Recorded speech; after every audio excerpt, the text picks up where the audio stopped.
Bonjour les gens, je vous souhaite une très belle, une merveilleuse, une lumineuse année 2016 avec dedans tout ce que vous voulez, du bonheur, de la joie, de l'enthousiasme, des projets, des relations amicales ou amoureuses profondes et sincères, du petit sou s'il y a besoin, le job de vos rêves, bref, tout ce qui vous fera plaisir, prenez, je vous le donne. Je vous souhaite une très très belle année, c'est parti donc pour 2016. Le mois de janvier me fait à peu près le même effet que le mois de septembre, c'est-à-dire que j'aime me lancer dans des nouveaux défis, me donner de nouveaux engagements, les fameuses résolutions. Et cette semaine, je vous le dis carrément, sera une semaine de tags et de bonnes résolutions, puisque j'ai été taguée déjà 2 fois, d'un côté par une amie qui est coach, et de l'autre par une blogueuse littéraire. Ça y est, ça commence bien, hein. Oui, je continuerai à bégayer, à dire n'importe quoi en 2016, je vous le promets. Et puis ensuite, viendra le temps des résolutions. Je les fais toujours par écrit. Maintenant que j'ai une chaîne, autant le faire à l'oral, donc en vidéo. J'en profite pour vous dire aussi, et je vous le dirai sur chacune des vidéos de cette semaine, il y en aura 3, que le 15 janvier, si je ne dis pas de bêtises, ça fera 1 an que j'ai créé ma chaîne. Je vous propose donc pour l'occasion une foire aux questions. Je ne suis pas spécialement sur les réseaux sociaux, donc je répondrai aux questions qui seront sous ces 3 vidéos. Donc vous en aurez une aujourd'hui, lundi ou mardi au plus tard. Vous en aurez une jeudi et vous en aurez une samedi. Et la semaine prochaine, je répondrai à toutes vos questions. Voilà pour la petite introduction. Le tag du jour est donc un tag de développement personnel, je vais dire ça comme ça, qui s'appelle le tag de la nouvelle année, qui a été créé par Déborah Adam, je sais même pas comment on dit ma petite Déborah, qui est coach vocal, donc elle accompagne principalement des artistes musicaux dans leurs projets, et elle a créé ce petit tag. Je vous mettrai le lien vers sa propre chaîne sur lequel vous pourrez le retrouver, ainsi que toutes les questions, et je me lance tout de suite parce que sinon ce sera trop long. Et c'est très drôle car il y a 15 questions, et du coup je peux en mettre une 16e avec le qui souhaites-tu taguer, et comme ça fait 2016, n'est-ce pas merveilleux? Retour bien évidemment du petit cahier à tag et compagnie. Pour ce qui est du fond, c'est très vert et sans doute très sombre. Je suis en train de réaménager mon bureau et je vais sans doute en changer les couleurs, donc c'est vrai que pour l'instant je ne sais pas trop où me poser pour les vidéos autres que livres devant ma bibliothèque, mais j'ai envie de dire qu'à la rigueur peut-être qu'on s'en fout. En tout cas, moi je m'en fous, donc je pense que vous vous en foutrez aussi. Première question, qu'ai-je commencé en 2015 que je souhaite poursuivre en 2016? Alors, ce qui me vient, c'est le plus de culture. J'ai atterri sur Booktube grâce à une vidéo de Solange te parle, dans laquelle elle parlait de bouffer de la culture, qui était son challenge 2015. Et elle avait évoqué certaines booktubeuses, dont Marco, et ainsi de suite, de saut de puce en saut de puce. J'ai découvert un petit peu toute cette communauté. Et ce qui m'a plu, ça a été la diversité de mes lectures et de mes approches culturelles en 2015. Et j'ai envie de poursuivre ça en 2016, notamment par exemple en choisissant de faire une visite culturelle idéalement par mois, que ce soit un musée, une expo, un film que je ne serais pas allée voir en temps normal, voilà, ce genre de petit challenge. Question numéro 2, qu'ai-je commencé en 2015 et que je ne souhaite pas continuer, que je veux arrêter? Mes problèmes de santé. L'année 2015 a été pourrie de ce côté-là. J'ai été malade tous les mois ou tous les 2 mois, des trucs assez costauds, donc voilà, mon corps, j'ai compris, tu as besoin que je fasse plus attention à toi, je te promets qu'en 2016 ce sera le cas, mais voilà, c'est plus la peine de t'exciter, tu peux arrêter, voilà, de me... Question numéro 3, quel livre, ah vous voyez elle parle de livres, même si c'est pas une chaîne livresque, dis donc. Quel livre ai-je absolument envie de lire en 2016? Eh bien il s'agira du nouveau livre de Gretchen Rubin, dont j'ai oublié le nom. Voilà, bougez pas, anti-sèche. Qui est donc Ma vie en mieux. Alors Gretchen Rubin a écrit un livre il y a quelques années dont je vous ai déjà parlé parce qu'il est dans mon top 5 depuis toujours, enfin en tout cas depuis que je le connais, qui s'appelle Opération Bonheur, qui est un livre que je relisais ah tiens, je ne l'ai pas lu cette année, que je relisais tous les ans en décembre, janvier, et là j'ai vu qu'elle allait en sortir un nouveau, je crois, la semaine prochaine, me semble-t-il. C'est son premier en français, en tout cas, depuis au moins 2010 ou 2011, donc j'ai vraiment hâte de le découvrir, parce que s'il est aussi inspirant que le précédent, ça va me faire beaucoup de bien, et du coup ça va me remettre un peu sur les rails. Question numéro 4. Que voudrais-je goûter en 2016 ?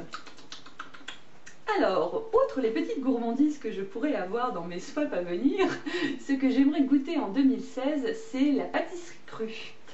J'ai découvert un petit peu ce mode de cuisine il y a peu, voilà, assez récemment. J'ai fait des premiers tests, notamment avec des truffes véganes crues pour Noël, et c'est quelque chose que j'ai vraiment envie de découvrir parce que je trouve ça intéressant, original et souvent justement très goûteux. Question numéro 5.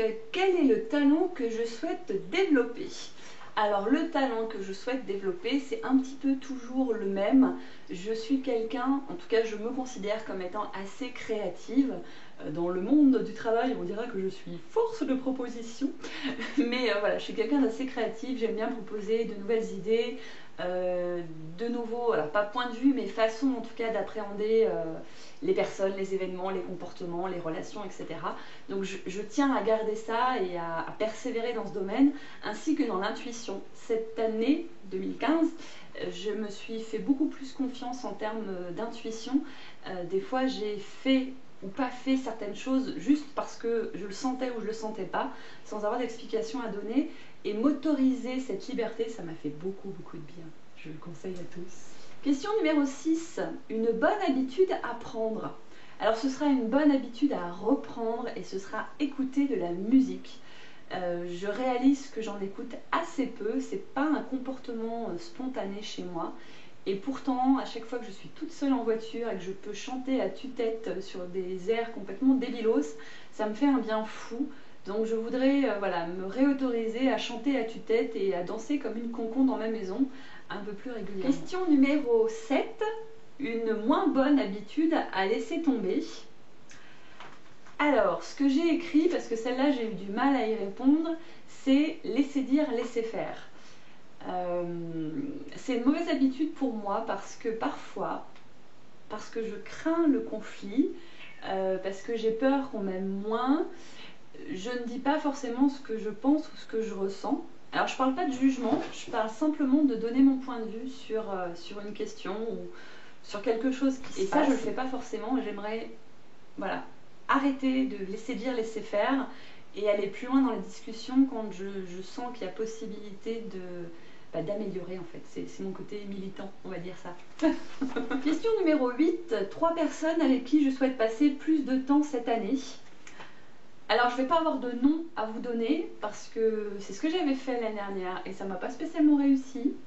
Mais par contre une chose est sûre, c'est que j'aimerais avoir l'occasion de rencontrer certaines amitiés que je qualifierais de virtuelles.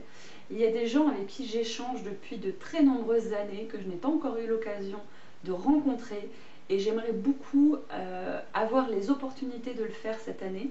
Alors l'opportunité, ça peut être une question de temps, ça peut être une question d'argent aussi parce qu'on n'est pas forcément les uns à côté des autres, mais il y a des personnes que je n'ai jamais vues en vrai, in real life, dont je me sens très proche et que j'aimerais vraiment rencontrer pour confirmer ça, pour approfondir ces belles relations. Question numéro 9, des gens à éviter. Alors là j'ai envie de dire, c'est déjà fait. Depuis quelques années, je fais le tri assez régulièrement. Alors faire le tri, c'est assez moche comme expression pour parler de certaines relations, mais les personnes toxiques, les pollueurs, les oui mais, j'en veux plus dans ma vie. Donc je rencontre encore, hein, ça m'arrive. Il y en a certains auxquels je suis très attachée émotionnellement, donc c'est encore un petit peu difficile. Mais pour la plupart, j'avoue que je ne prends plus spécialement de gants parce que la vie est vraiment trop courte pour, pardonnez-moi l'expression, se faire chier avec des gens qui n'en valent pas la peine selon nos propres critères, valeurs, relations, mettez le mot que vous voulez, mais voilà quoi, enfin, la vie est trop courte, arrêtez de vous prendre le chou pour des gens qui ne vous valent pas, ne vous méritent pas, ne partagent simplement pas vos valeurs ou vos points de vue quoi, stop, voilà, ces personnes-là, moi j'en veux plus dans ma vie quoi, et non. Question numéro 10, un événement que je ne veux surtout pas rater en 2016. Alors il s'agira d'organiser un réveillon. J'en reparlerai à la fin de la semaine, ça fait partie de mes 12 résolutions. J'ai envie d'organiser un réveillon végétalien ouvert à tous, sous réserve du nombre de places que je pourrais, du nombre de personnes que je pourrais recevoir chez moi. Mais voilà, ça me manque de mettre les petits plats dans les grands. Je suis quelqu'un qui vit d'une façon assez solitaire, mais j'adore cuisiner. J'ai peu l'occasion de le faire, donc du coup j'ai trouvé que c'était une bonne occasion à la fois d'être entourée de personnes qui partageront mes valeurs, ou en tout cas qui seront curieux de ces valeurs-là, à savoir la protection animale, de me faire plaisir en cuisine, de découvrir de nouvelles recettes, d'essayer de nouveaux trucs, d'utiliser les gens comme des cobayes. C'est pas une bonne idée ça? Question numéro 11, une chose à accomplir. Et bien celle-ci elle est facile aussi, retrouver un job. Donc j'étais à mon compte, j'ai fermé mon entreprise, en tout cas mon auto-entreprise en septembre. Je cherche depuis juin. J'ai eu quelques opportunités qui malheureusement ne se sont pas conclues. Notamment une dernièrement, ça m'a bien foutu les boules, mais bon voilà, c'était en termes de temps, c'était pas possible parce que ça m'aurait fait faire plus de 2 heures matin et 2 heures soir de trajet, donc non quoi.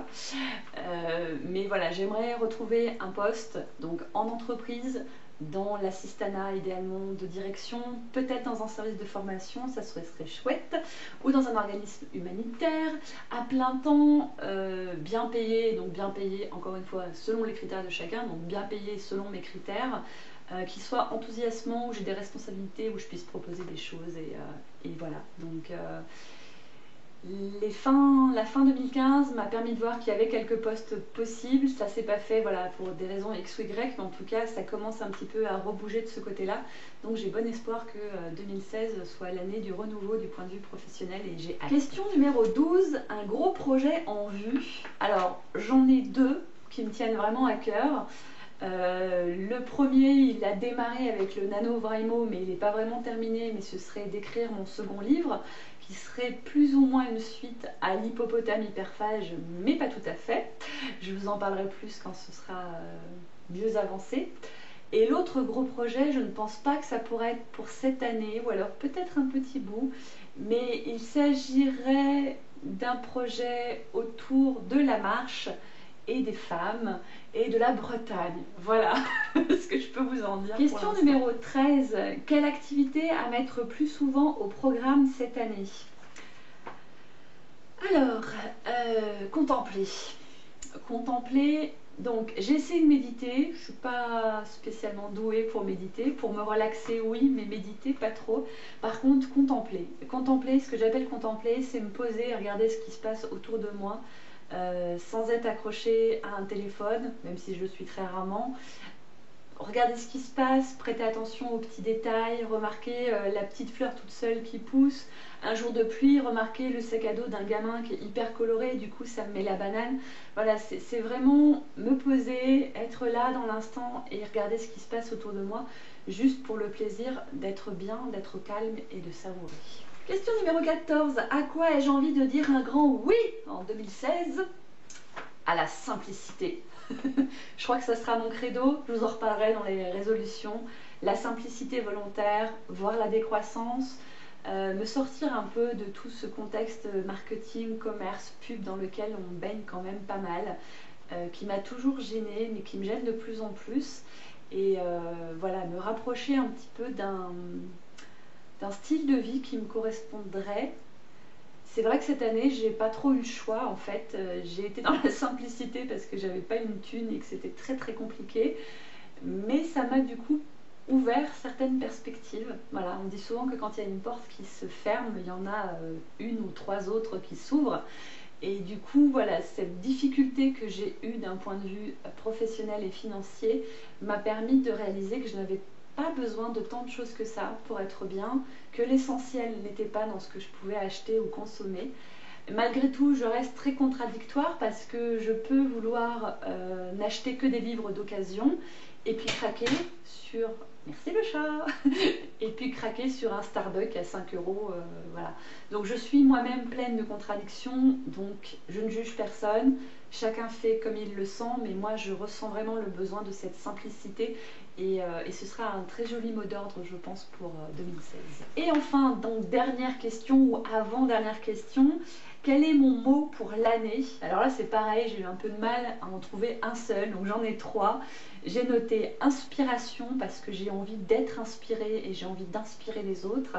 Le regain d'énergie parce que voilà, j'ai passé mon année 2015 encore une fois complètement à plat, que ce soit émotionnellement, physiquement ou tout ce que vous voulez, et du coup là depuis le mois de décembre ça commence à revenir. Donc voilà, le regain, l'énergie, la joie, tout ça, l'enthousiasme, je veux me reconnecter à ça. Je suis quelqu'un qui est plein de peps logiquement, et beaucoup plus que ce que vous avez pu voir cette année, même s'il y en a certains parmi vous qui trouvent que je suis déjà quelqu'un d'assez punchy, pour reprendre des mots qui n'existent pas. Et donc voilà, je voudrais plus de ça encore en 2016. Et donc je mettrai une 16e question qui ne sera pas vraiment une question, mais qui sera qui veux-tu taguer? Et bien comme à chaque fois, et encore plus parce que c'est un tag de développement personnel et que peut-être vous n'êtes pas habitué à en voir sur cette chaîne, reprenez-le autant que vous voulez. Ça permet de faire le bilan sur son année 2015, ça permet de se consacrer, de se concentrer et de focuser positivement sur l'année 2016. Donc faites-vous plaisir, que ce soit à l'oral, à l'écrit, en vidéo, sur vos blogs. Reprenez et puis dites-moi-le en commentaire, que je puisse moi aussi aller voir ça et le commenter si jamais vous en avez envie. Et n'oubliez pas donc les questions pour la foire à questions. Si jamais vous en avez, ce ne sera pas une obligation. S'il n'y a pas de questions, il n'y aura pas de foire à questions. Tout simplement. Je vous dis à très bientôt. Ciao!